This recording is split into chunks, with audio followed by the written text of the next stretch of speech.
स्वयं रूप कदा मह्यं ददाति स्वपदान्तिकम् वन्देऽहं श्रीगुरो श्रीयुतपदकमलं श्रीगुरुन् वैष्णवांश्च श्रीरूपं साग्रजातं सगं रघुनाथान्वितं तं सजीवम् साधवेतं सावधूतं परिजनसहितं कृष्ण चैतन्य देवम् श्रीराधा कृष्ण पादान् सगं ललिता श्रीविशाखान्वितांश्च हे कृष्ण करुणा सिंधु दीनबंधु जगतपते गोपेश गोपिका कांत राधा कांत नमस्तुते तप्त कांचन गौरांगी राधे वृंदावनेश्वरी वृषभानुसुते देवी प्रणमामि हरिप्रिये वाञ्छाकल्पतरुभ्यश्च कृपा सिन्धुभ्येव च पतितानां पावनेभ्यो वैष्णवेभ्यो नमो नमः। जय श्री कृष्ण चैतन्य प्रभु नित्यानंद श्री अद्वैत गदाधर शिवासादि गौर भक्तवृंद हरे कृष्णा कृष्णा कृष्णा हरे हरे राम राम राम नमो विष्णुपादाय कृष्णपृष्ठाय भूतले श्रीमते भक्ति वेदांत स्वामी निति नामिने नमस्ते सरस्वते देवे गौरवाणी प्रचारिणे शून्यवादी पाश्चात्य देशतारिणे।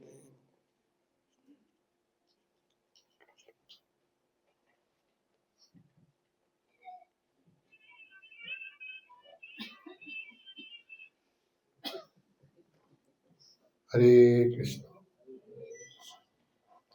आपके पास ऐसा एक यंत्र होगा जरूर, है ना? इसको 1 घंटे के लिए थोड़ा सा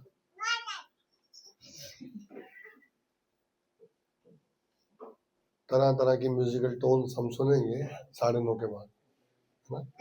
अभी आप गाने लिख सकते हैं जो आपको याद रहेंगे, कल लिख रहे होंगे, फिर बाद में सुनेंगे आपसे, है ना? तो चर्चा में आगे बढ़ाएंगे। हम लोग चर्चा कर रहे हैं भगवान श्री कृष्ण अपने परम भक्त, परम मित्र, परम अनुयायी उद्धव जी को उनके प्रश्नों का उत्तर दे रहे हैं। उद्धव जी को भगवान कृष्ण ने बताया कि अब उनका इस धराधाम से जाने का समय आया है। तो उद्धव जी ने बोला कि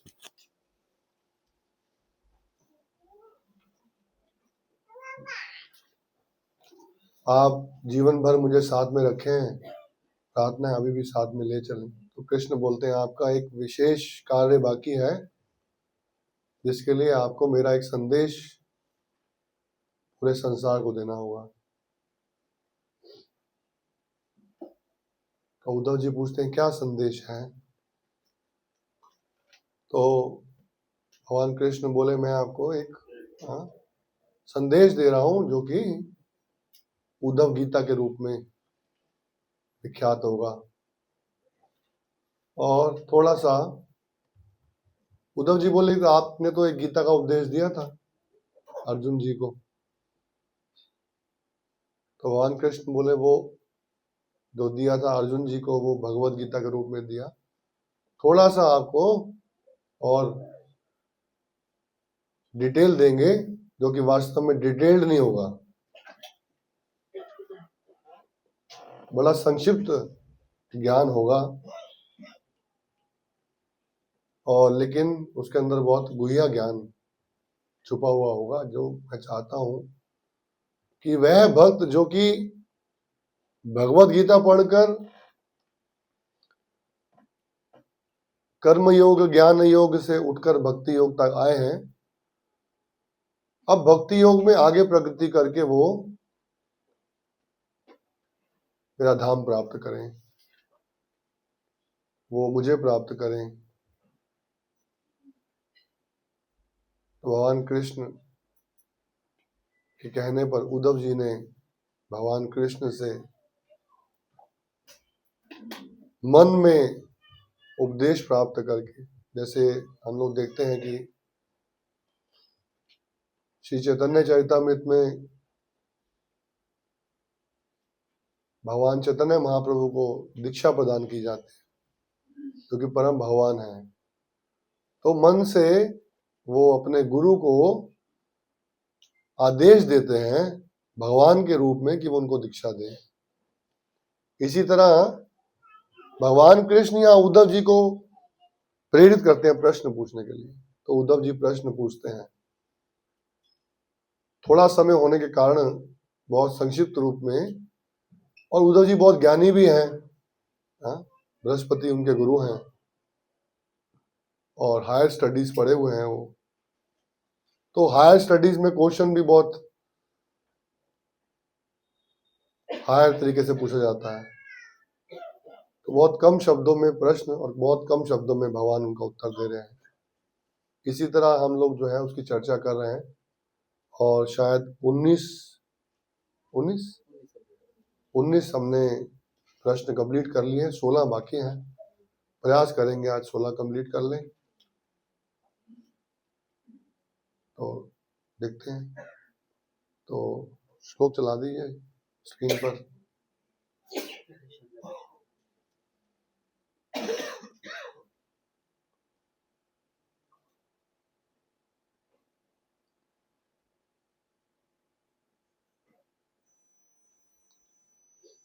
आपकी स्क्रीन पर श्लोक है, तो थोड़ा श्लोक भी दोहराते हैं साथ साथ। भगवान की वाणी ट्रांसेंडेंटल मिलेगी तो और हमें समझ आएगा है।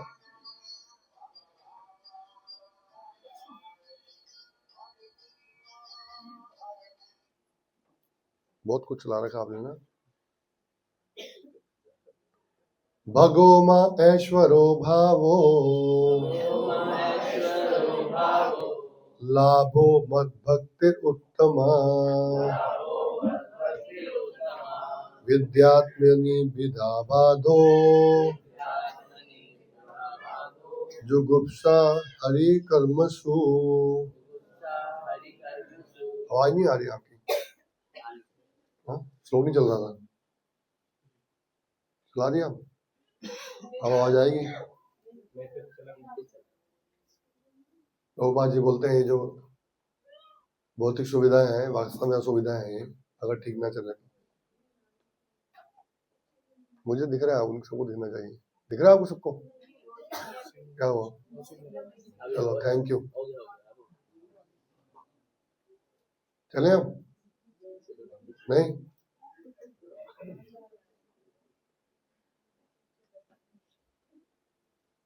आ रहा है? नहीं आ रहा, ठीक है चलिए छोड़िए। कह रहे वाइफ आई ठीक नहीं चल रहा।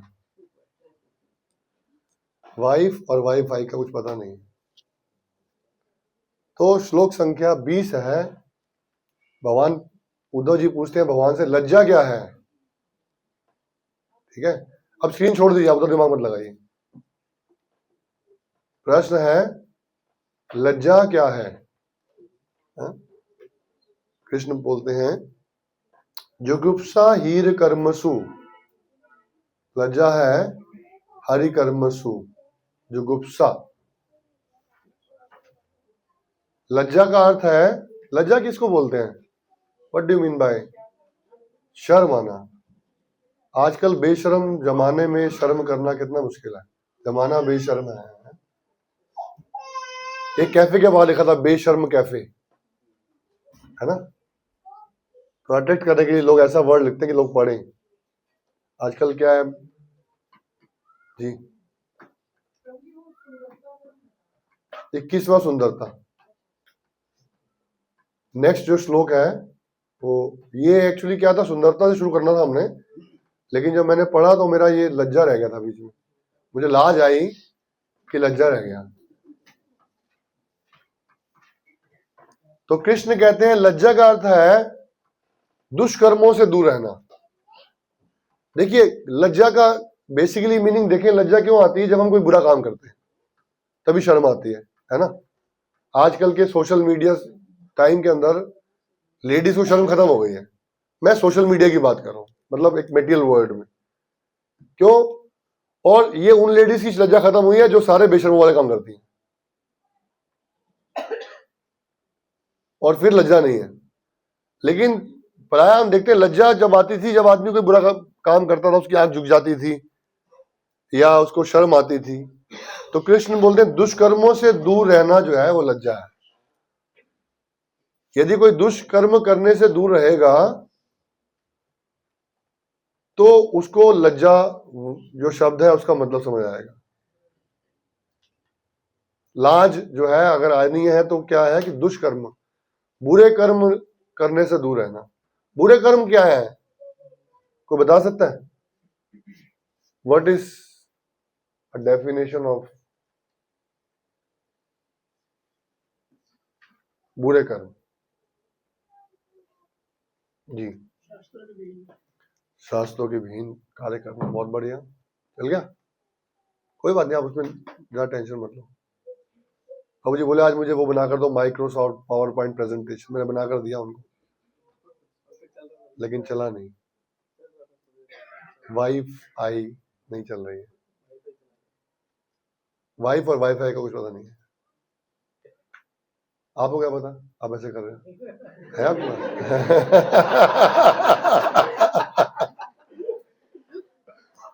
बड़े दिल से बोला नहीं।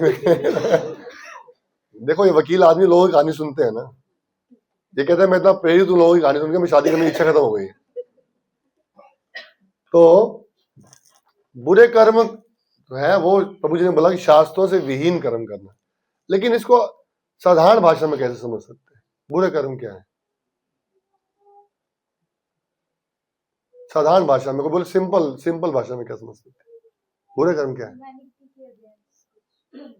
ह्यूमैनिटी के अगेंस्ट, ठीक है, जिसको हमारा मन सपोर्ट ना करे काम को,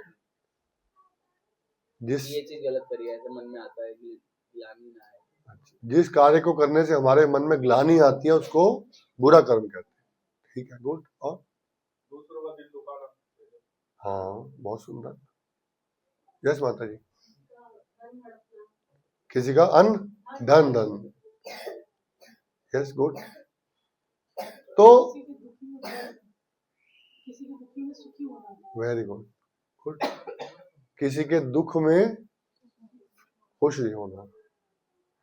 तो भगवान बोलते हैं लज्जा का जो शब्द जो है उसका अर्थ यही है कि हम दुष्कर्मों से दूर रहें।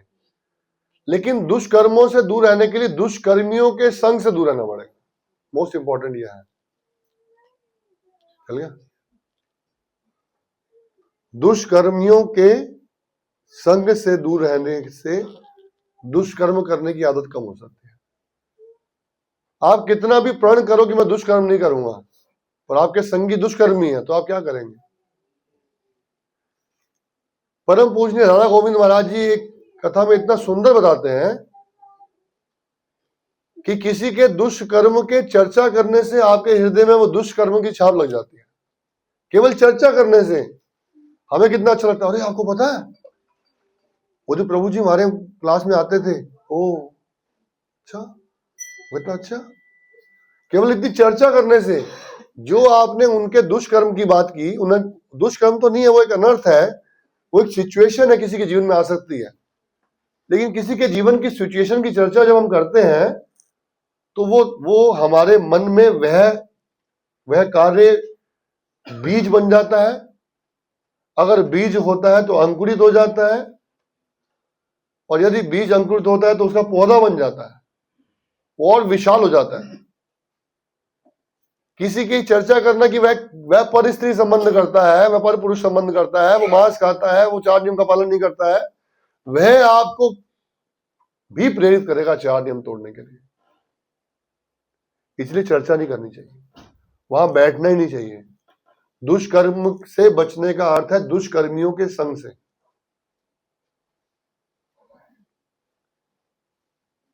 प्रभुपाद जी बोलते हैं स्त्री संग मत करो, लेकिन प्रभुपाद जी लेक्चर बोलते हैं स्त्री संग संगी का भी संग मत करो। जो स्त्री संगी है उसका भी संग मत करो।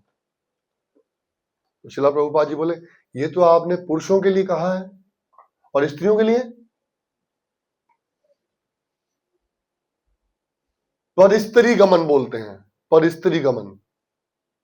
तो इसका मतलब स्त्रियां तो सेफ है ना, पुरुष परिस्त्री गमन। तो प्रभुपाद जी बोलते हैं, for man ladies is ladies, for man ladies is ladies, and for ladies ladies is ladies, for ladies man is ladies. पर पुरुष संबंध भी तो है ना।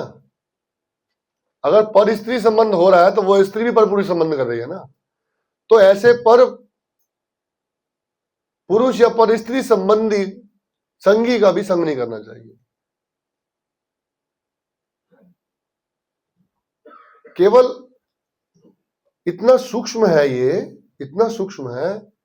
यदि किसी व्यक्ति का हम संग करते हैं तो उसकी जो हवा है, सांस लेने हैं, वह भी आपको डिस्ट्रॉय कर देती है, आपकी कृष्णा कॉन्शियसनेस। इतना इतना खतरनाक है ये।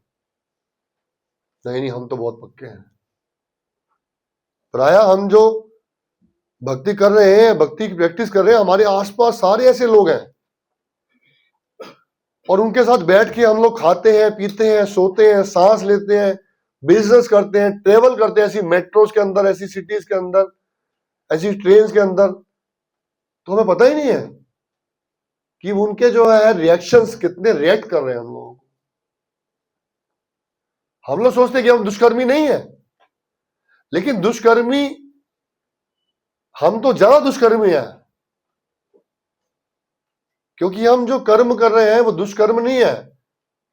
अब हम ऐसे कर्म कर रहे हैं जिसमें हम भक्तों का हृदय दुखी कर रहे हैं। अब हम गुरु की अवज्ञा कर रहे हैं। अब हम हरिनाम के प्रति रुचि नहीं रख रहे हैं। अब हम फ्रीलांसर हो गए हैं, ये समझ के कि अब हम भक्त हो गए, सर्टिफाइड हो गए। इसलिए हमारी स्थिति ज्यादा खराब है। तो ये जो दुष्कर्म है बहुत डिटेल्ड है। दुष्कर्म मतलब केवल मेटेरियल दुष्कर्म नहीं है। जितना जितना डिवोशन का स्टैंडर्ड बढ़ता जाएगा, दुष्कर्म की डेफिनेशन और सूक्ष्म होती जाएगी। एक भौतिक जगत के व्यक्ति के लिए मांस ना खाना, मदीना ना पीना, जुआ ना खेलना, ऐसा कुछ करना, ये दुष्कर्म है। हमारे लिए क्या दुष्कर्म है? मान की इच्छा, ये दुष्कर्म है हमारा। क्या है? मान की इच्छा। मुझे मान नहीं मिलता है, अभिमान करने की इच्छा, मान करने की इच्छा, ये दुष्कर्म है हमारा। समृद्धि की इच्छा, हमारा बखान नहीं हो रहा है। हमारे साथ में हमारे एक भक्त का किसी और भक्त ने बखान कर दिया, किसी मित्र का, तो हमारे मन के अंदर क्या भाव उत्पन्न हुआ है। अब हमारा काम है उस भक्त का जो ग्लोरिफिकेशन हुआ है उसको रेक्टिफाई करें, उसकी ग्लोरिफिकेशन को क्या करें? रेक्टिफाई। आपको मैं बताता हूं उनके बारे में जिनके बारे में आपके मन में एक भ्रम है। अब ये हमारा दुष्कर्म है। अब ये हमारे मन में इच्छा है कि केवल मेरा गुणगान होना चाहिए, ये दुष्कर्म है। मतलब डिवोशन के लेवल्स पर दुष्कर्म के लेवल चेंज होते जाएंगे। प्रभुपाद से एक भक्त ने बोला, प्रभुपाद अब हम 4 नियम का पालन करते हैं, अब हम 16 माला का जप करते हैं, अब तो हम भक्त हो गए। हाँ, प्रभुपाद बोलते हैं अब आप मनुष्य हो गए। क्या हो गए? मनुष्य। अभी आप भक्त का कार्य शुरू करो।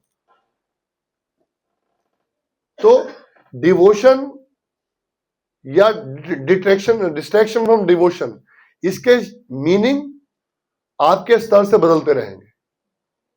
जितना भक्ति में प्रगति करते जाएंगे उतना ही टेस्ट और सूक्ष्म होता जाएगा।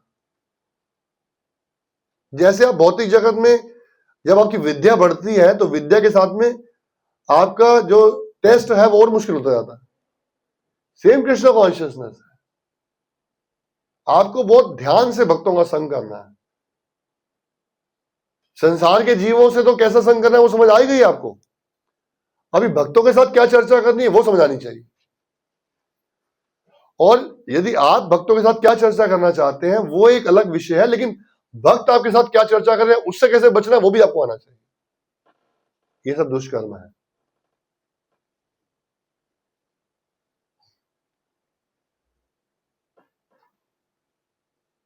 नेक्स्ट श्लोक आ रहा है श्लोक।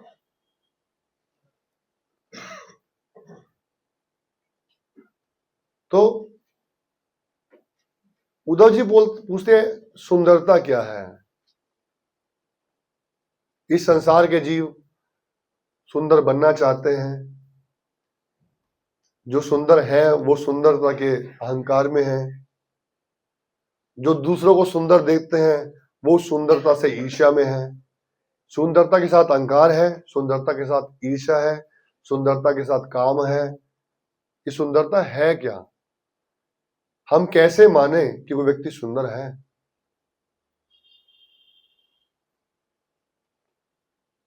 भगवान बड़े विभिन्न विभिन्न उत्तर, एक अनएक्सपेक्टेड आंसर्स दे रहे हैं। सुंदरता मतलब जिसका मुखमंडल में तेज हो, है नहीं।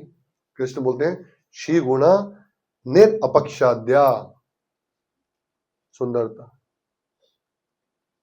निरपेक्ष बनना सुंदरता है। श्री गुणा निरपेक्षाद्या, अपेक्षा कम करना सुंदरता है। कोई मीनिंग कहीं मैच नहीं कर रहा है। अगर हम अपने दिमाग से कहीं सोचें सुंदरता का मीनिंग, लेकिन सुंदरता वो है जो कृष्ण को सुंदर लगे। ये कृष्ण बात कर रहे हैं, तो कृष्ण को सुंदर कौन लगेगा? जिसकी अपेक्षा कम होगी। निरपेक्षाद्या, या इसको आसान भाषा में समझ सकते हैं संतुष्ट रहना। जो संतुष्ट रहता है वो सुंदर है। अच्छा, मैं आपसे एक प्रश्न पूछता हूं। जब आप सेटिस्फाइड स्टेज पे होते हैं, आप आज सेटिस्फाइड हैं, तो आपका फेस कैसा लगता है? सुंदर लगता है ना। और जब आप बहुत सारे आभूषण पहने, बहुत सारे सुंदर वस्त्र पहने हुए हैं, लेकिन आप बहुत टेंशन में हैं, तो कैसे लगेंगे? हो गया ना, मैच हो गया ना। सुंदरता क्या है? सेटिस्फाइड। तो एक श्लोक के उदाहरण से बताते हैं। साही भवती दरिद्रो यस्य तृष्णा विशाला मनसी चा परितुष्टे कोर्थवान को दरिद्रा। साही भवती दरिद्रो। अच्छा, मैं इस श्लोक से पहले एक प्रश्न लेना चाहता हूं। एक आदमी के पास 5 करोड़ रुपए की संपत्ति है और उसको 5 करोड़ रुपए कमाने की और कामना है। एक आदमी के पास 5,000 रुपए की संपत्ति है और वो 5,000 की संपत्ति में वेल सेटिस्फाइड है। इन दोनों में से संतुष्ट कौन है? 5 करोड़ बैलेंस वाला सेटिस्फाइड होना चाहिए, नहीं? तो श्लोक बोलता है साही भवती दरिद्रो यस्य तृष्णा विशाला। जिस व्यक्ति की तृष्णा विशाल है वो गरीब है।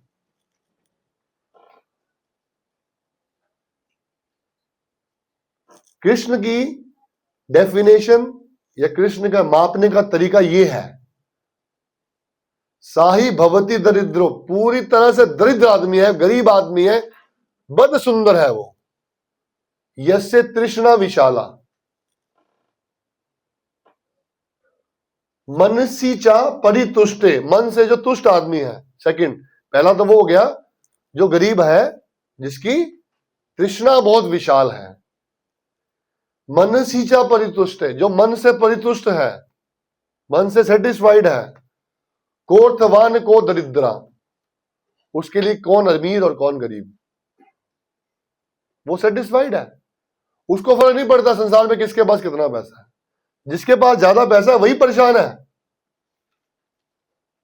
वो अपने पैसे को बढ़ाने के लिए परेशान है, वो दूसरे पैसे के बढ़ते हुए देख के परेशान है।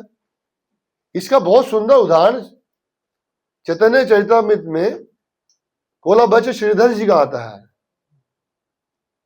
जिनके पास एक लोटा है और वो कितनी जगह से टेढ़ा है, और भगवान कृष्ण बोलते हैं तुम इस संसार के सबसे अमीर आदमी हो, तुम पैसे चुराते हो, तुम छुपाते हो, तुम्हारे पास बहुत पैसा है। ये पैसा है उनके पास। मनुष्य जा परितुष्ट है।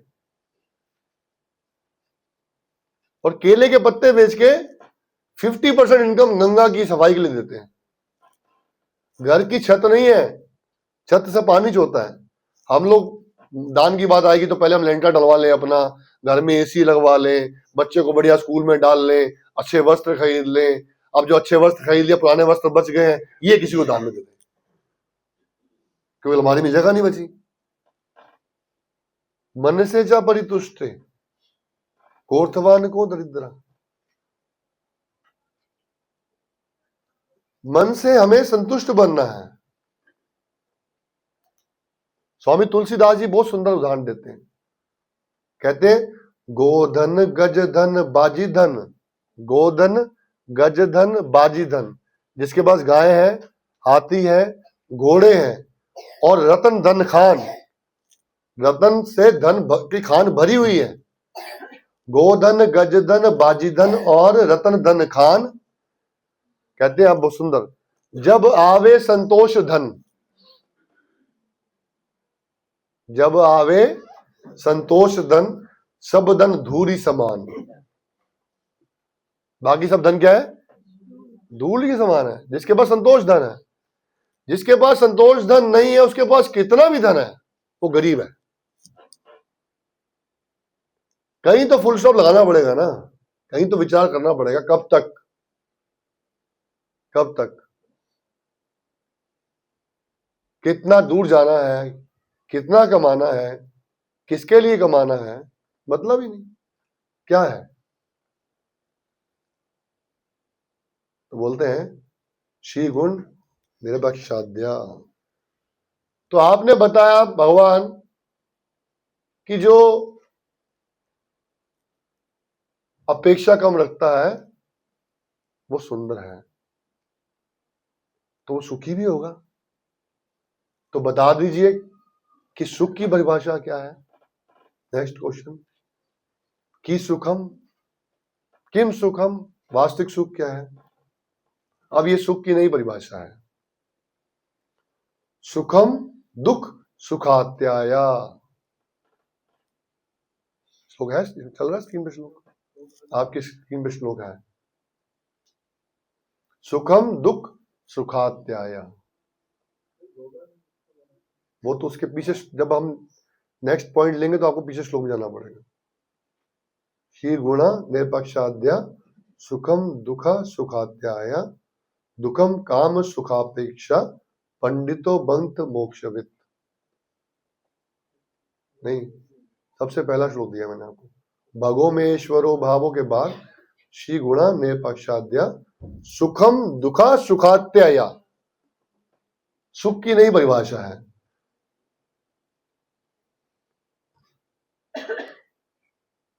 भगवान बोलते हैं सुखम दुखा सुखात्याय। कहते हैं वास्तविक जो सुख है वो सुख और दुख से परे है। वास्तविक सुख का सुख और दुख से कोई लेन देन ही नहीं है। सुखम दुख सुखात्याय, ये क्या है? वास्तविक सुख का दुख और सुख से कोई लेन देन नहीं है। साधारण शब्दों में, जब व्यक्ति दुख आने पर दुखी ना हो और सुख आने पर सुख होकर प्रफुल्लित ना हो, वो वास्तविक सुखी है।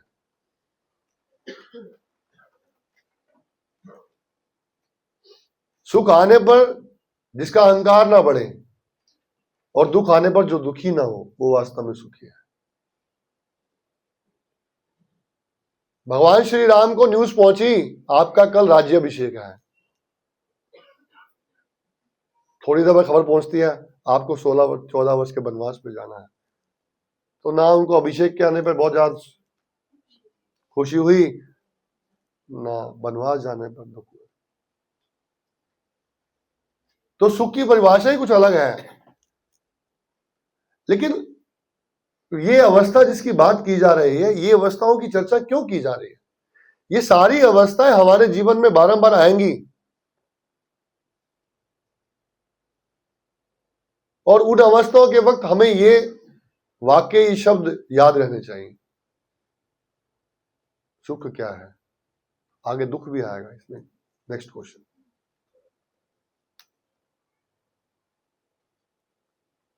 तो लेकिन अब जो हमारे हिसाब से सुख वो क्या है? जो हमारे हिसाब से सुख है कि हमारी इच्छाएं पूरी हों, हमारे मतलब की चीजें मिले, हम उनका भोग कर सके, भोग की कामना है। जितनी हम भोग की इच्छा करेंगे उतना भोग मिलेगा हमको, जितना भोग मिलेगा उतनी भोग की कामनाएं और बढ़ेंगी, जितनी भोग की कामनाएं बढ़ेंगी उतना दुख और बढ़ेगा, हम सुखी नहीं रहेंगे। एक जगह पे तो आगे ऐसा होगा ना कि आपकी इच्छाएं पूरी नहीं हो पाएंगी जितना आप चाहते हो, कितना भी बड़ा आदमी है, कितना भी बड़ा आदमी है, एक समय में तो ऐसा समय आएगा उसकी इच्छा पूरी नहीं होगी। वो समय जब उसकी इच्छा पूरी नहीं होगी तो उस समय दुखी हो जाएगा वो। लेकिन जब वो सुख और दुख के समय में एक समान रहेगा तब वो सुख का अनुभव कर पाएगा। तो एक श्लोक ले रहे हैं हम लोग, वैराग्य शतकम में से श्लोक है 7वां। भोगाना भुक्ता वैमेव भुक्ता, तपो न तप्तम वैमेव तप्ता, कालो न त्यातो वैमेव याता, तृष्णा न जीर्णा वैमेव जीर्णा। भोगाना भुक्ता वैमेव भुक्ता। चल रहा है? भोगाना भुक्ता वैमेव भुक्ता। हम ये समझते हैं कि हमने भोगों को भोगा है, कहते हैं भोगाना भुक्ता वैमेव भुक्ता, भोगों ने हमें भोगा है। हम समझ रहे हैं कि हम भोग रहे हैं, भोग हमको भोग रहे हैं। तपो न तप्तम वैमेव तप्ता, हमने तपस्या नहीं की। हम सोचते हम तपस्या कर रहे हैं, तपस्या ने हमें दुखी किया जिसकी वजह से हम तपस्या कर रहे हैं। कोई पूछता है मंदिर क्यों आए हो, क्या कष्ट है ना? किस कारण से मंदिर आना हुआ? आप इतनी छठी उम्र में क्यों भक्ति कर रहे हो? घर में सब ठीक है, माता पिता सब ठीक चलते हैं, भोजन पानी देते हैं, कपड़ा पानी मिलता है, बॉस कुछ कहता नहीं, फिर मंदिर क्यों आए? यह वो कह रहे हैं। तपो न तप्तम वेमेव तप्ता, कालो न यातो वेमेव याता। कालो न यातो हम समझते हैं टाइम पास हो रहा है, टाइम पास नहीं हो रहा, काल नहीं पास हो रहा, काल हमें पास कर रहा है। हम समझ हम काल पास कर रहे हैं। कालो न यातो वेमेव याता। और तृष्णा न जीर्णा वेमेव जीर्णा। और तृष्णा जितनी भी है वो बढ़ती जा रही है, और तृष्णा बढ़ते बढ़ते समय ऐसा आ गया कि तृष्णा तो पूर्ण नहीं हुई। हाँ, क्या कहते हैं? तृष्णा न जीर्णा वेमेव जीर्णा। जीते जी तो तृष्णा हमारी पूरी हुई नहीं, और ये तृष्णा पूरे ना होते होते क्या हो गया? मृत्यु का समय पास में आ गया, हम बूढ़े हो गए और तृष्णा हमारी वैसी जवान है। बूढ़े आदमी की तृष्णा जवान होती है, और जवान आदमी की जवानी की तृष्णा से बूढ़े आदमी की तृष्णा ज्यादा जवान है। ये भौतिक जगत है, राइट रॉन्ग? जितना मंजिल दूर है उतनी जाने की इच्छा ज्यादा है। तो सुख जो है वो समझने की बात है कि सुख है क्या। जब हम ये विश्वास करें कि हम सुखी होना चाहते हैं तो सबसे पहले हमें सुख में और दुख में विचार करना होगा। तो अच्छा, आपने सुख बता दिया, थोड़ा दुख बताइए फिर दुख क्या है? दुख में चा, और दुख क्या है? कहते हैं दुखम काम सुखापेक्षा, सुख अपेक्षा। दुखम काम सुख अपेक्षा है। सुख की अपेक्षा दुख का कारण।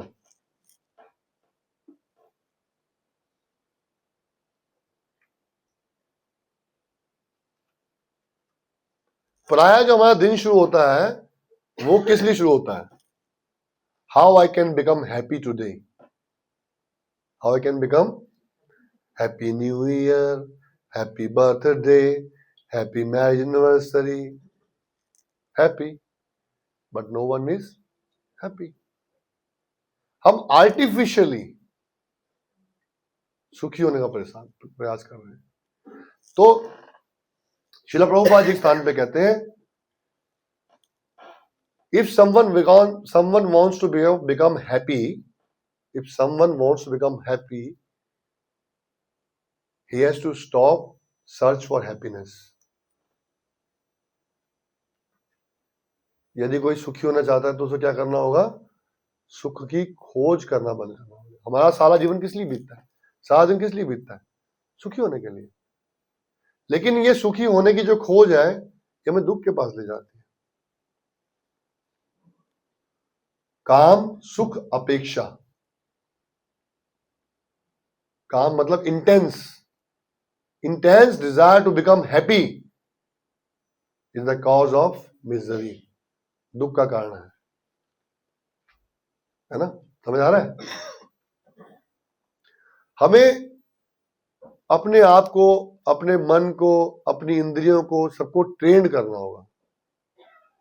हाँ? उनको तैयार करना होगा। आपको टीचर पूरा साल पढ़ाती है और पूरा साल पढ़ाने के बीच में एक हाफ ईयर एग्जाम देती है, उससे पहले एक टर्म एग्जाम देती है, थोड़ा पढ़ा के फिर एक एग्जाम, फिर एक मध्यांतर, फिर एक अंत में पूर्ण। तो वो देखती हैं कि पहले इस टर्म में आपने क्या किया, फिर आपने मध्यांतर में क्या किया, फिर अपने पूरे एग्जाम में क्या किया। लेकिन ध्यान से देखो तो वो हमें कष्ट दे रही है, कष्ट दे रही है ना।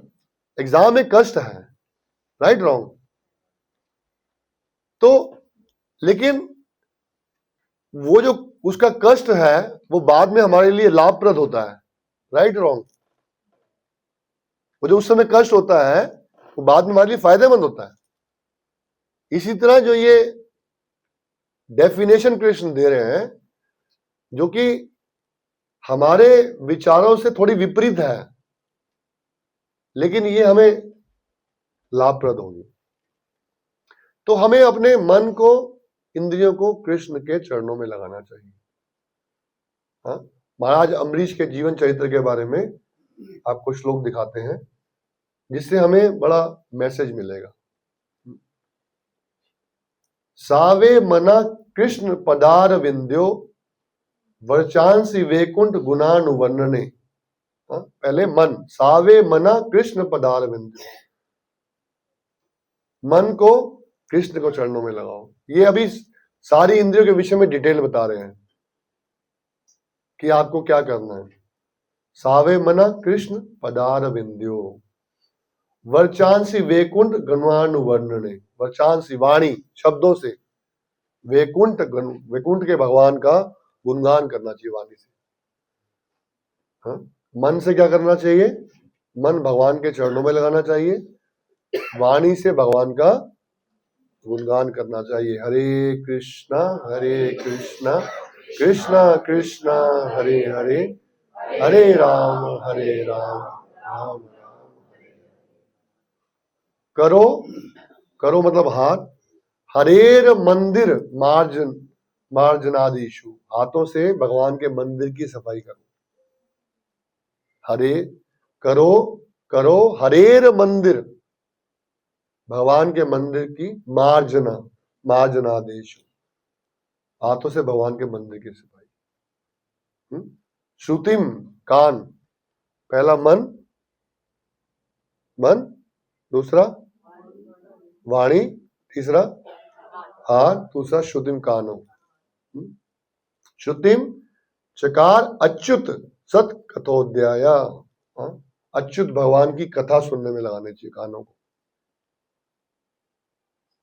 नेक्स्ट, मुकुंद लिंगालाय दर्शने दृशो, आंखों से भगवान मुकुंद के दर्शन करने चाहिए। मुकुंद लिंगालाय दर्शने दृशो, भगवान के विभिन्न अंगों के दर्शन करने चाहिए। तद भृत्यगात स्पर्श अग संगमम, तद भृत्यगात स्पर्श, जो शरीर है,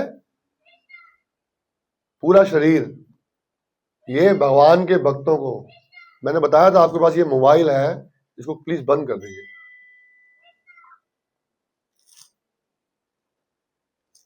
जो शरीर है वो भगवान के भक्तों के चरण स्पर्श करने के लिए, उनको आलिंगन करने के लिए करना चाहिए।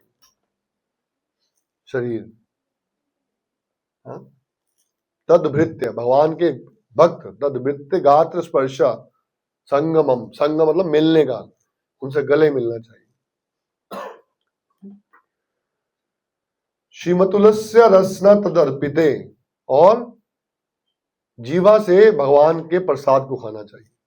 तद अर्पिता, तद अर्पिते रसना, टेस्ट जो है, टेस्ट बड्स,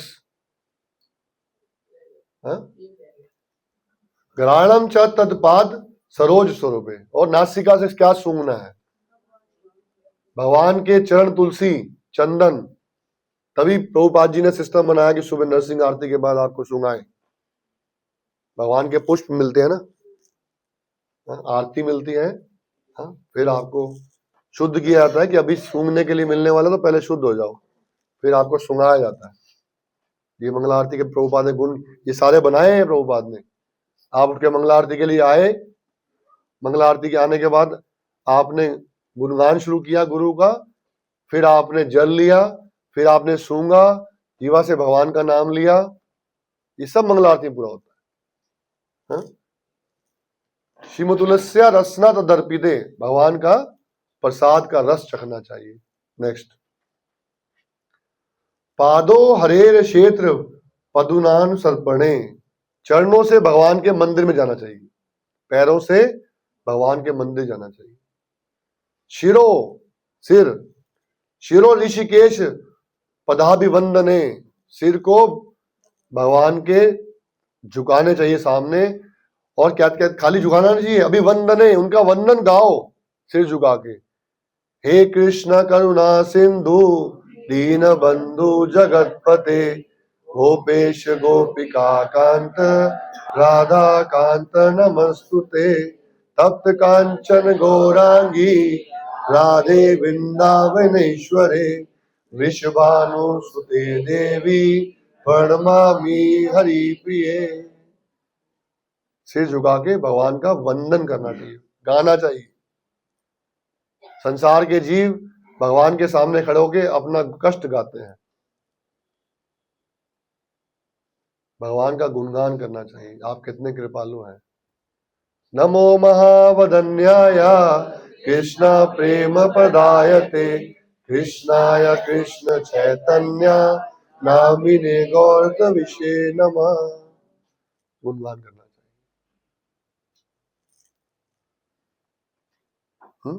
कामम च दास्य नातु काम काम्या, कामनाओं के दास मत बनो। कामम च दास्य नातु काम काम्या, भगवान नरसिंह देव प्रहलाद महाराज से पूछते हैं कि मैंने अब अवतरण लिया है, तुम्हारी क्या कामना है। प्रहलाद महाराज बोलते हैं, आप मेरी ऐसी कामना पूरी कर दो कि बाद में मेरी कोई कामना ना रहे, मेरे पास कोई कामना ही ना बचे, आप मुझे कोई ऐसी कामना दो, मेरी ऐसी कामना पूरी कर दो।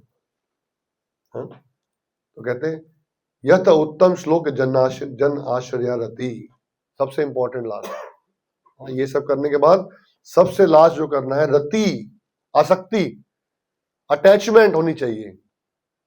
इतनी सारी चीजों से कृष्ण आपको बोल रहे हैं अटैचमेंट खत्म करो, तो अटैचमेंट किससे करें?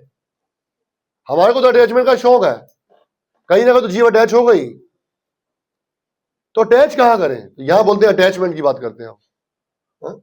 यत उत्तम श्लोक, वह भगवान जिनका की नाम उत्तम श्लोक है, या जिनका की गुणगान उत्तम श्लोक से किया जाता है, क्या कहते हैं? जना आश्रया, उनके जो जन है, उनके जो भक्त है, उनके आश्रय लेने की रति करो। जन आश्रया रति, उनके भक्तों का आश्रय लो। This is Krishna conscious. तो हम अपने मन को, फिर मन के बाद कॉपी कहाँ है? आज बहुत सारे लोगों का कॉपी नहीं है, हाँ, लिख रहे हैं ना।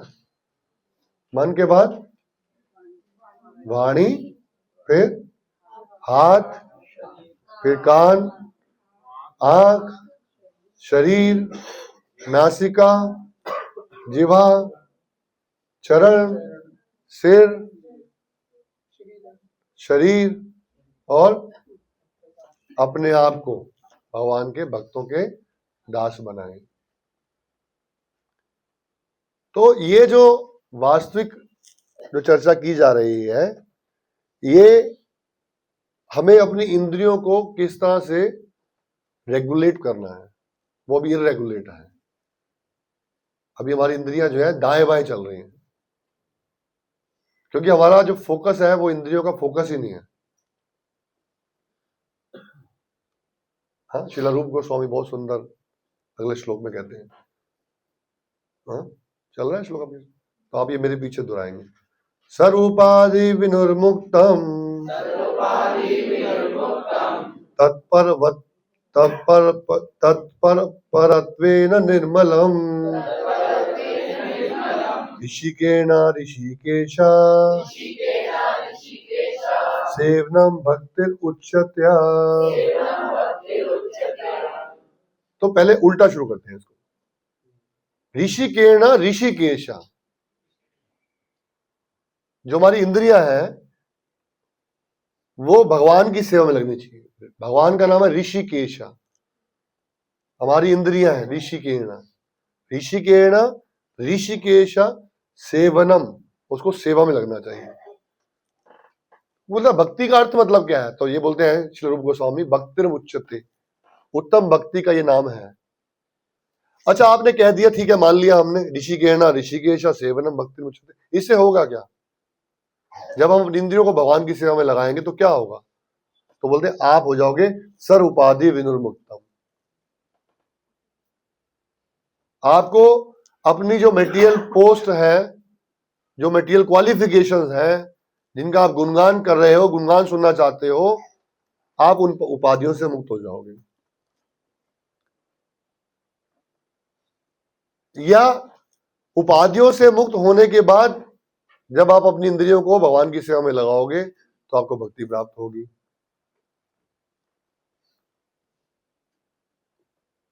तत्परत्वेन निर्मलम, ये आपको जीवन में करके भक्ति प्राप्त होके आपको हृदय का शुद्ध होकर निर्मलम,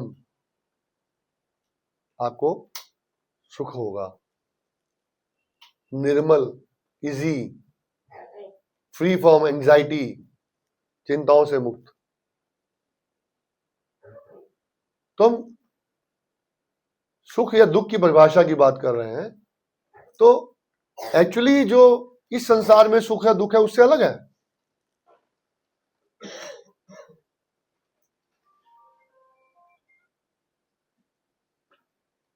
इस संसार के सुख या दुख की परिभाषा से बिल्कुल अलग है। तो ठीक है जी, आपने बता दिया कि हम सुख समझ लें, हम दुख समझ लें, तो फिर तो हम पंडित हो गए। तो बता दीजिए कहाँ पंडिता? पंडित कौन है? हम तो पंडित बन गए ना, ज्ञान हो गया ना। पंडित मतलब क्या है? जिसको ज्ञान हो गया, हाँ, वो पंडित बन गया।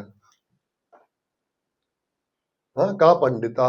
कृष्ण कहते हैं पंडितो बंध मोक्षवित, पंडितो बंध मोक्षवित।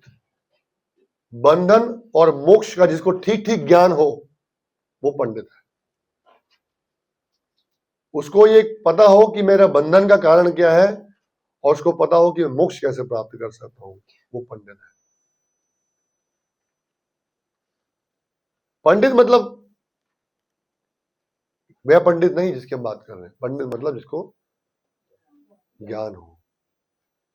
पंडित, पंडितो बंध मोक्षवित, जो जानता हो कि मैं किस वजह से इस संसार में फंसा हुआ हूं, जो जानता हो कि मोक्ष की प्रक्रिया क्या है।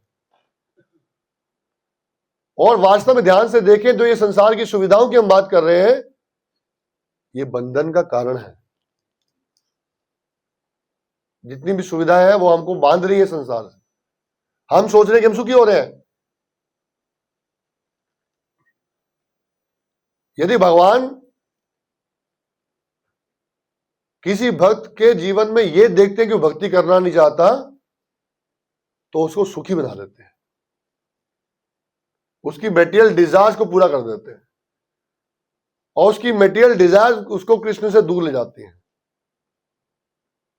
और वो समझता है कि भगवान की बड़ी कृपा हुई मुझ पर, बंध मोक्ष विद। उसको ये पता होता है कि ये जो सुविधाएं मिल रही हैं ये बंधन का कारण है, और इन सुविधाओं का यदि मैं त्याग कर देता हूं तो वह मुक्ति का साधन है। उन सुविधाओं को स्वीकार ना करना, उन सुविधाओं को त्यागना नहीं है, लेकिन उन सुविधाओं से अपने जीवन को लिप्त ना करना। प्रभुपाद से किसी ने बोला, प्रभुपाद एक व्यक्ति दान दे रहा था और एक फला फला संस्था के साधु ने बोला कि हम तो साधु हैं, हम धन को हाथ नहीं लगाएंगे। प्रभुपाद जी बोलते हैं जितना भी धन है मेरे पास ले आओ, मैं सब कृष्ण की सेवा में लगा दूंगा। तो वो साधु ने भी जो कार्य किया वो सुख की सुविधाओं को त्याग दिया, लेकिन प्रभुपाद ने सुख सुविधाओं को कृष्ण की सेवा में लगाया।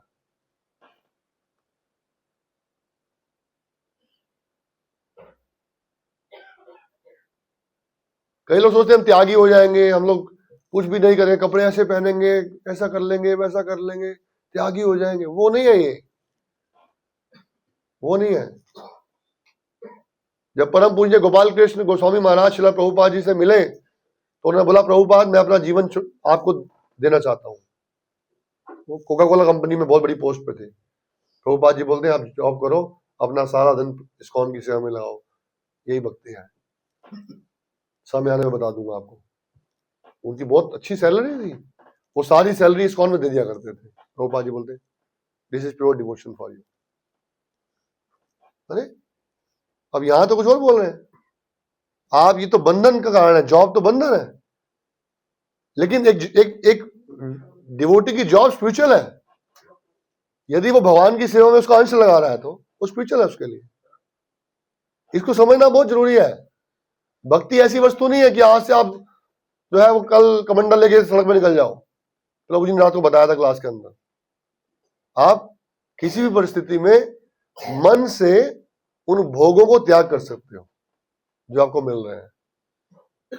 मन से भोगों का त्याग करना, ऐसा नहीं कि मैं जल नहीं पीऊंगा, मैं छत पे सोऊंगा, जमीन पे सोऊंगा, ये नहीं खाऊंगा, वो नहीं करूंगा।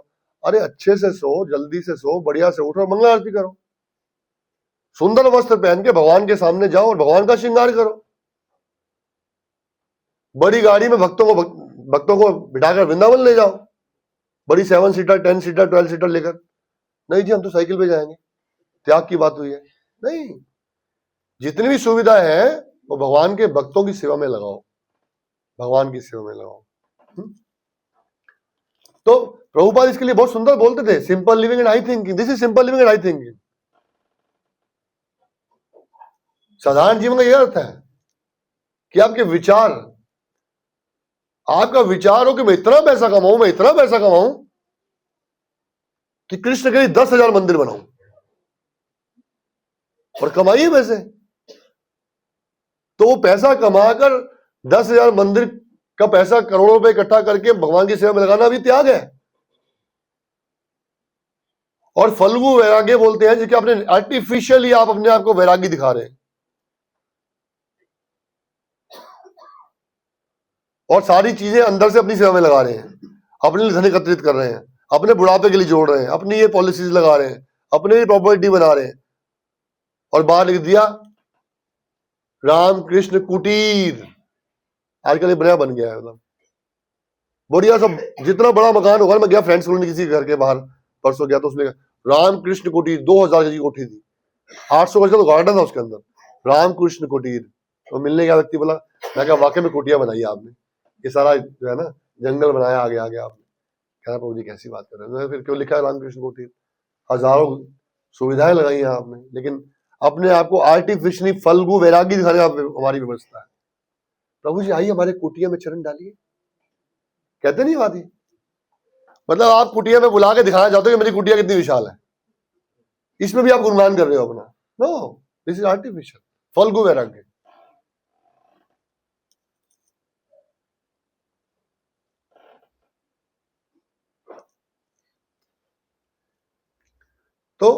एक श्लोक के माध्यम से देखेंगे। मूर्ख देहाद्या मम बुद्धिम पंथा मनिगमा स्मृता उत पश्चित विक्षेपा स्वर्ग तत्व गुणोदया। हाँ? तो ये जो है एक व्यक्ति जो है वो कहते हैं कि भाई वो ये विचार कर रहा है कि मैं कितना इंटेलिजेंट हूं। हाँ? मूर्ख देहाद्य, अपने आप को वो एक शरीर के रूप में देख रहा है। मूर्ख देहाद्या और बुद्धिपंथा मन निगमा स्मृता, वो किसी तरह से भी भगवान के मन की चरणों में मन नहीं लगा रहा है। उत पथ चित विक्षेप, इतना उसका माइंड डिस्टर्ब है। विक्षेप, इतने सारे डिस्ट्रैक्शंस हैं। उत पथ, इधर इधर, क्या करूं, कैसे कैसे, हाय हाउ वाय हो, उत्पच, ये चलता है हमारे जीवन में। स्वर्ग सत्व गुणोदया, और मैं फिर बाद में स्वर्ग मिलेगा मुझे, सत्व गुणोदया। तो ये बात जो है हम लोग जो कर रहे हैं, वास्तव में पंडित नहीं है, मूर्ख है हम लोग। कौन है मूर्ख? प्रश्न पूछते हैं फिर उद्धव जी, का मूर्खा? मूर्ख कौन है? कश्च मूर्खा, मूर्ख कौन है?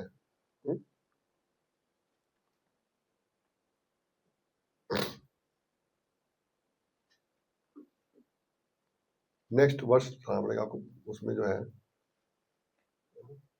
जिसमें ये डेफिनेशन आएगी मूर्ख की, जो हमने अभी श्लोक की बात की। मूर्ख देह अद्या बुद्धि पंथा मन निगमा स्मृता उत्पश्चित विक्षेपा स्वर्गा सतगुणोदया। मूर्ख कश्च मूर्खा, कहते हैं मूर्ख देह अद्या बुद्धि। मूर्ख वो है जिसने अपनी पहचान देह से बनाई है।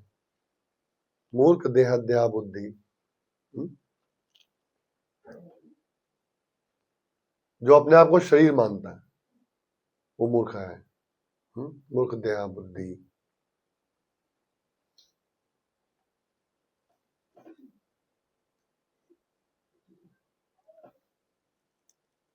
तो अब ये तो हम बहुत समय से सुन रहे हैं कि हम शरीर नहीं है, आत्मा है ना, सुनते हैं ना, लेकिन हम उसके लिए कर क्या रहे हैं? प्रश्न ये है। जानू नहीं, दरवाजे खोलो। हाँ, हम लोग उसके लिए कर क्या रहे हैं? कश्च मूर्खा, मूर्ख देहाद्या बुद्धि, जिसकी बुद्धि जो है अपने शरीर के पालन पोषण में लगी।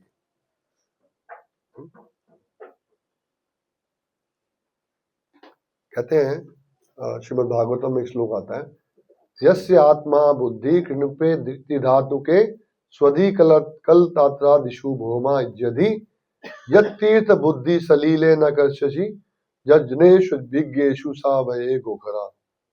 यस्य आत्मा बुद्धिर, अब ये श्लोक चला देना अगला। यस्य आत्मा बुद्धिर, चल रहा है, कुणुपे त्रिधातु के स्वधि, यस्य आत्मा बुद्धि। हाँ, यस, जिसकी बुद्धि अपने आत्म में लगी है, आत्म मतलब अपने आप में लगी है। यस आत्मा बुद्धि कुणुपे त्रिधातु के स्वधि, त्रिधातु के, तीन धातु से बने हुए शरीर में जिसकी बुद्धि लगी है, कप पित्त और वायु से शरीर बना है उसका, त्रिधातु के स्वधि। और शरीर कैसा है उसका? कुणुपे, कुणुपे मतलब शव के समान शरीर है। एक शव के समान शरीर को वो समझ बैठा अपनी पहचान। यस्य आत्मा बुद्धि की कुणुपे त्रिधातु के स्वधि कलत्रादिशु भौम इज्जधि, स्वधि, स्वधि, और क्या है वो? स्वधि कलत्रात्रिशु, अपनी पत्नी को, अपने बच्चों को अपना अपना मान लिया उसने। भौम इज्जधि, और भौम अपना घर, अपनी पृथ्वी, अपना गांव, अपना शहर, इससे अपने आप को जोड़ लिया। हम बड़े अपने आप को बोलते हैं कि भैया, कोई बोलता है आप कहां से? हम दिल्ली से हैं, हम जमुना जी के किनारे रहते हैं, हम फला जगह में रहते हैं, हमारा इतना बड़ा घर है, हमारा ये है, हमारा वो है, हमारी पत्नी, हमारे बच्चे। जैसे ही एक आदमी अपने आप को शरीर समझता है, शरीर के साथ ये उपाधियां गिफ्ट मिल जाती है। What is your name, what is your father name, what is your mother name, ये सब चीजें साथ में गिफ्ट आ जाती है, और हम वो सबको अपना सच समझ लेते हैं। पत्नी को, पुत्र को, हाँ? और फिर क्या करता है ऐसा व्यक्ति, जब ये क्वालिफिकेशन बता रही है, अब इसके काम बताएंगे कि काम क्या करता है। पहले तो क्वालिफिकेशन, ये शरीर समझ लिया, परिवार समझ लिया, पत्नी समझ ली, बच्चे समझ लिए, घर समझ लिया, इलाका समझ लिया, शहर समझ लिया। अब क्या करते हैं, या तीर्थ बुद्धि सलीले न करछी। अब व्यक्ति बोलते हैं, जब इसको किसी तीर्थ पे जाने की बात करते हैं, या तीर्थ बुद्धि सलीले, तो इसको बोलते हैं चलो किसी तीर्थ पे चलते हैं, हरिद्वार चलते हैं। हाँ, अरे क्या करेंगे तीर्थ पे जाकर, कई लोग बोलते, क्या बोलते हैं ना, हाँ, मन चंगा थे कटौती में गंगा। तो ये वही लोग हैं। हाँ? घर ही तीर्थ है, वर्क इज वर्शिप, कर्म ही पूजा है।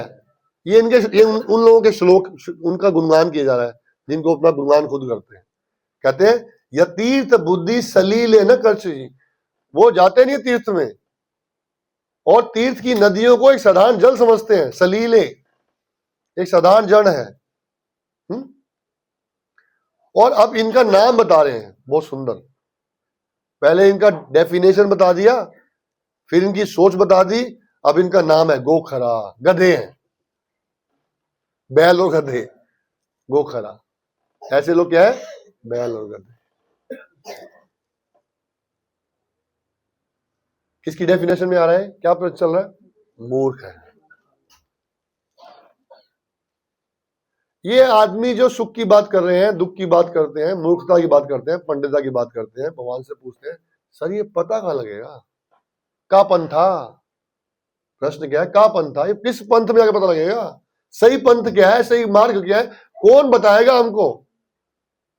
आज तो सबसे बड़ा स्पिरिचुअलिटी में कंपटीशन यही है कि मेरा पंथ ज्यादा ठीक है। अब मेटेरियल कंपटीशन कम हो गया, अब स्पिरिचुअल कंपटीशन चल रहा है। हमारे बाबा जी थे, हमारे गुरु जी थे, हमारे फलाने थे, हमारे ढमकाने, हमारा। प्रभुपाद से किसी ने बोला, प्रभुपाद जी आपको कोई चमत्कार आता है? हमारे गुरुजी चमत्कार दिखाते हैं। कलकत्ता में हमारे गुरुजी क्या दिखाते हैं, चमत्कार। प्रभुपाद जी बोलते हैं चमत्कार को नमस्कार, बताइए क्या चमत्कार दिखाते हैं? बोले हमारे गुरुजी नदी के ऊपर चल के जाते हैं। प्रभुपाद जी बोलते हैं मेरे इस भक्त को भी बोलो लेके जाए साथ में, मेरे इस भक्त को साथ में लेके जाए और नदी पार करा दे। बोले ये कैसे हो सकता है? तो प्रभुपाद जी बोलते हैं 2 रुपए की सिद्धि है आपकी, ये नाव वाला 2 रुपए में नदी पार करा देता है। 2 रुपए में नाव पार। भाई आपने सिद्धि प्राप्त कर ली, जब आप उस सिद्धि से किसी को लाभ नहीं दे पा रहे, उस सिद्धि का फायदा क्या है, उस भक्ति का फायदा क्या है, उस पंथ का फायदा क्या? तो कृष्ण जी आप बता दो का पंथा। बड़ी लोगों से बातें सुनते हैं, सही पंथ क्या है? कृष्ण बोलते हैं पंथा मन निगमा स्मिता। क्लियर, मत निगमा स्मिता। पंथ वो है जो कि मुझे समझने के लिए बताता है। निगम, निगम मतलब वेद, वह वेद जो सत्य बताते हैं, वह सही पंथ है। जो जीवन का सही रास्ता बताते हैं, जो वेदों में वर्णन किया गया है, वह जो है सही पंथ है। अच्छा, तो वेदों में तो बहुत कुछ वर्णन किया है। कृष्णदास कविराज महाराज कहते हैं श्लोक में, कवि चलाना एक बार।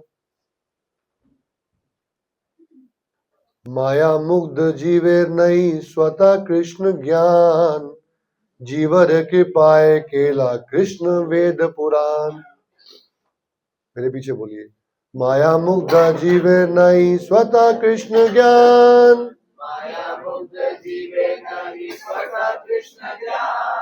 जीवर कृपाए केला कृष्ण वेद पुराण। जो जीव है, जो माया से लिप्त है, माया से फंसा हुआ है, नहीं स्वतः कृष्ण ज्ञान, उसको अपने आप ज्ञान कृष्ण का नहीं मिलता है। उसको ज्ञान देने के लिए कृष्ण को कृपा करनी पड़ती है। कृष्ण जीवे रे कृपाए केला कृष्ण वेद पुराण। उन जीवों पर जो माया से फंसे हुए हैं, उन जीवों पे कृपा करने के लिए कृष्ण जो है वेद और पुराणों की रचना करते हैं। और उन वेद पुराणों में जो चर्चा की गई है वो पंथा है। तो भगवान आपने बताया, ठीक बताया कि उन वेदों में वर्णन किया गया है, लेकिन इतने वेद, इतने पुराण हम पढ़े कैसे और समझे कैसे?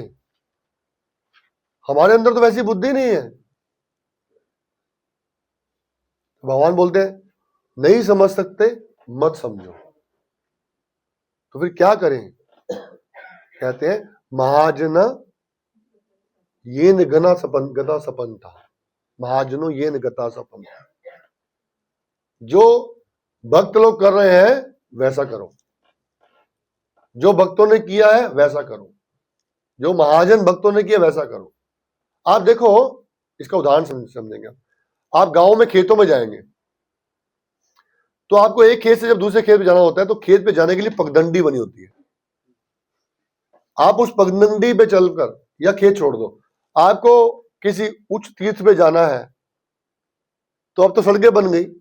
ये ऋषि मुनि ने पगडंडियां बनाई थी, जिस पगडंडी से निकल के जाया करते थे उस पगडंडियों पर लोग उनका अनुगमन करते करते पीछे पीछे जाया करते थे।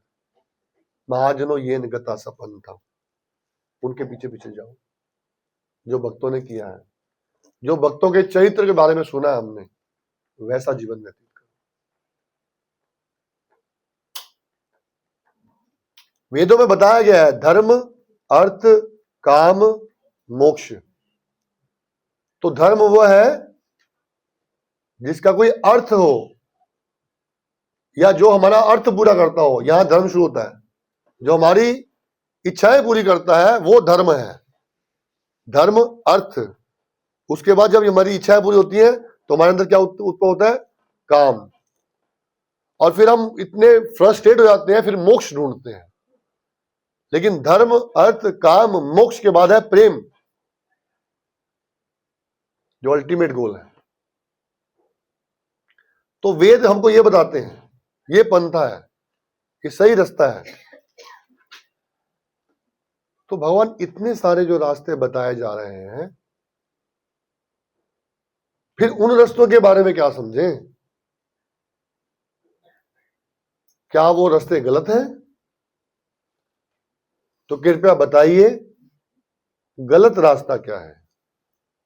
उत्पतश्च कहा, उत्पतश्च कहा, एक पथ बताया, अब उत्पथ बताओ, रॉन्ग वे, गलत रास्ता क्या है, गलत मार्ग क्या है?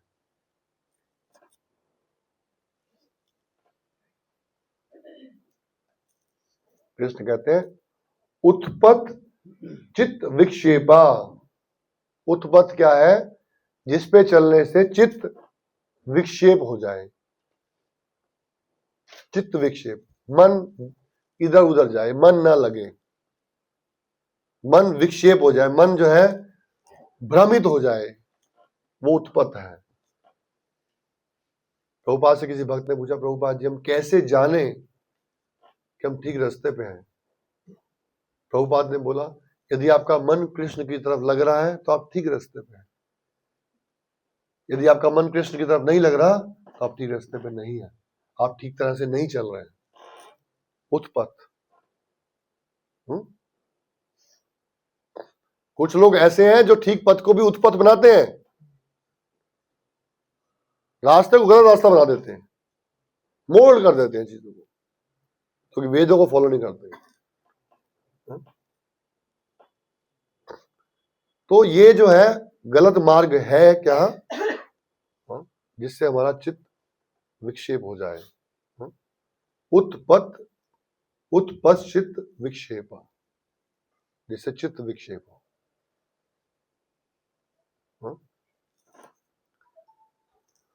तो समझने का मतलब क्या है कि ये जो हम चर्चा कर रहे हैं, मे बी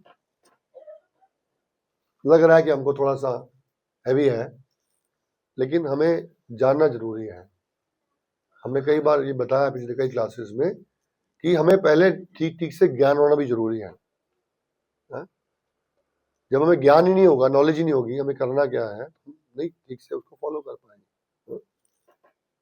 तो थोड़ा सा हम लेट चल रहे हैं, इसलिए कुछ श्लोक स्किप करेंगे। तो कृष्ण से नेक्स्ट प्रश्न पूछते हैं 28 पे हम लोग का स्वर्गो, स्वर्ग क्या है? का स्वर्गो, कृष्ण बोलते हैं स्वर्ग सत्व गुणो उदया, सत्व गुण का उदय होना स्वर्ग है। जब आपकी लाइफ मोड ऑफ गुडनेस में चलती है तो आपका जीवन स्वर्ग है।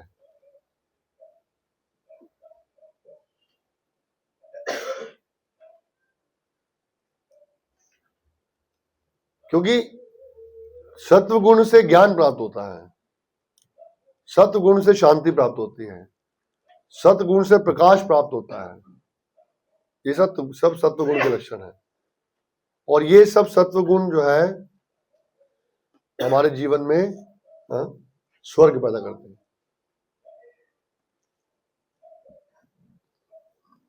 बहुत सुंदर एक श्लोक में वर्णन किया जाता है, चाणक्य पंडित करते हैं, कहते हैं यस्य पुत्रो वशीभूतो, यस्य पुत्रो वशीभूतो, जिसका पुत्र वशीभूत है, मतलब उसकी बात मानता है। पुत्र मतलब पुत्र या कन्या। यस्य पुत्रो वशीभूतो भार्या छंदा अनुगमिनी, और पत्नी जो है उसकी आज्ञा का पालन करती है। यस्य पुत्रो वशीभूतो भार्या छंदा अनुगमिनी। कहते हैं विभवे यस्य संतुष्टि, ऐसे व्यक्ति को संतुष्टि प्राप्त होती है। जिसके बच्चे उसकी बात मान ले, पत्नी उसकी बात मान ले, या पति की पत्नी बात मान ले, पत्नी का पति बात मान ले, बच्चे बात मान ले, विभवे यस्य संतुष्टिस तस्या स्वर्ग इहिव ही, उसका स्वर्ग यहीं पे है। स्वर्ग का जो है एक सैंपल उसके घर में उसको मिलेगा, जहां पर उसकी बात जो है वो मानी जाती है, शांति से रहता है। तो भगवान नरक क्या है? नरका का श्वेता, उल्टा जिसके बच्चे बात ना माने हैं। कृष्ण ऐसा नहीं कह रहे,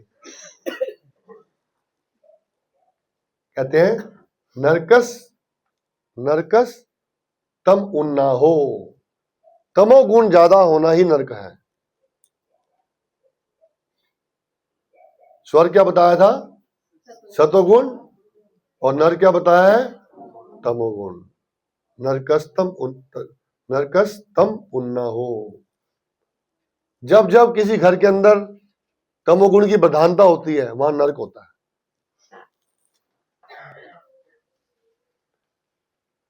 अब तमोगुण की प्रधानता क्या है? सतोगुण की प्रधानता बताई हमने, रोशनी, ज्ञान, सुख, बच्चे बात माने, भार्या बात माने, घर में शांति रहे। लेकिन नरक इससे विपरीत है, रोग, जहां पर रोग रहे, अंधकार, रोग, अंधकार, अज्ञान। अब एक व्यक्ति मुझे बोला, उसने काफी साल के बाद मिला और मुझे बोला उसने, ये आपने तिलक लगाया है, कंठी पहनी है, कृष्ण को मानते हैं? और मैं किसी को नहीं मानता। मतलब ये व्यक्ति तमोगुणी है, जो इतने अहंकार से बोलते हैं कि मैं किसी को नहीं मानता।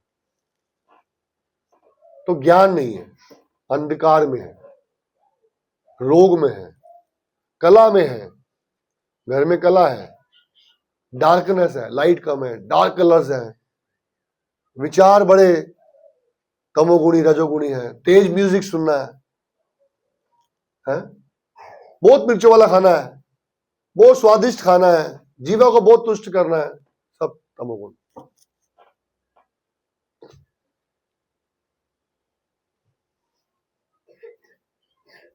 और तमोगुण जहां पे है वहां नरक है।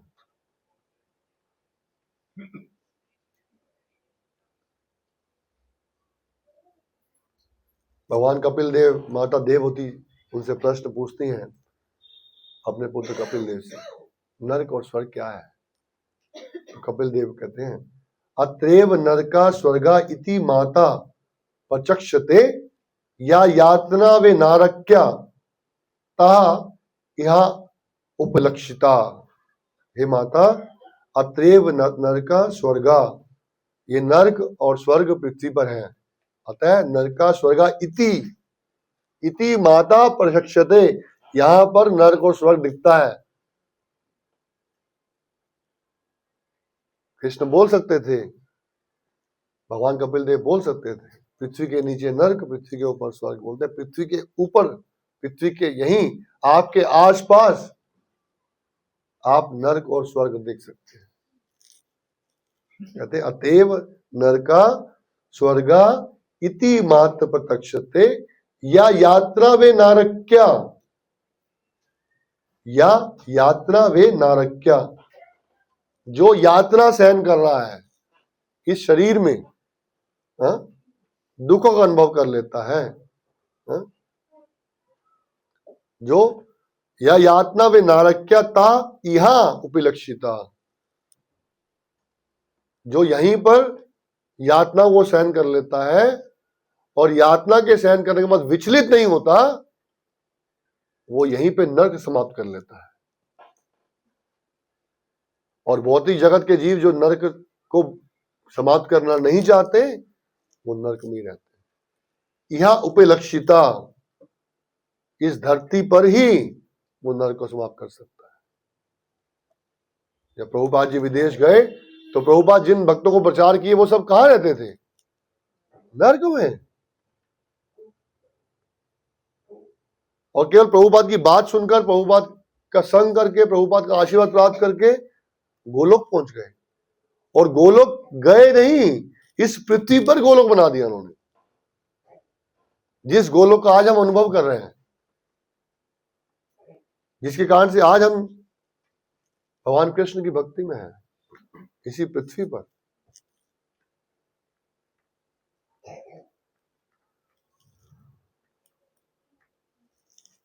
बंधु कौन है? कृष्ण। हमारे बंधु कौन है? तो अभी हमारे पास 30th पे है ना, हम लोग 5 बचे हैं, 5 पॉइंट्स हमारे बैलेंस हैं, 940 हैं।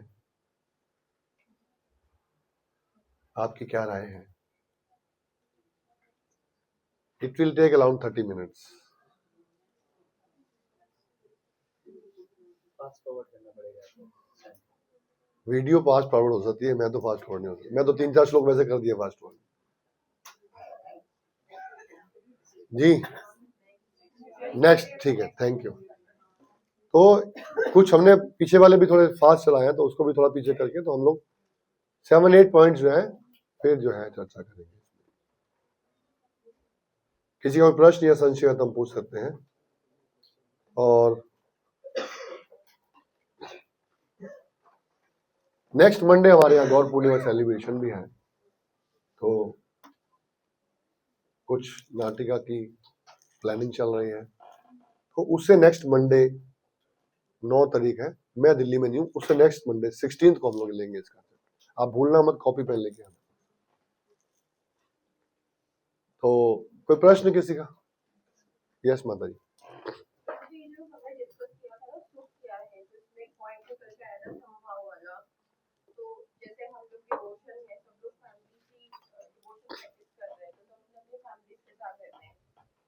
दो मैसेजेस निकल के आ रहे हैं कि दुख में अगर आप संभाव रहते हो तो आपके बच्चों को बहुत अच्छा पॉजिटिव मैसेज जाता है कि आप ओवर लाउड नहीं होते, ओवर रिएक्ट नहीं करते। बट वहीं जैसे सुख की बात आती है, वो कुछ अचीव करते हैं, वो कुछ अचीव करते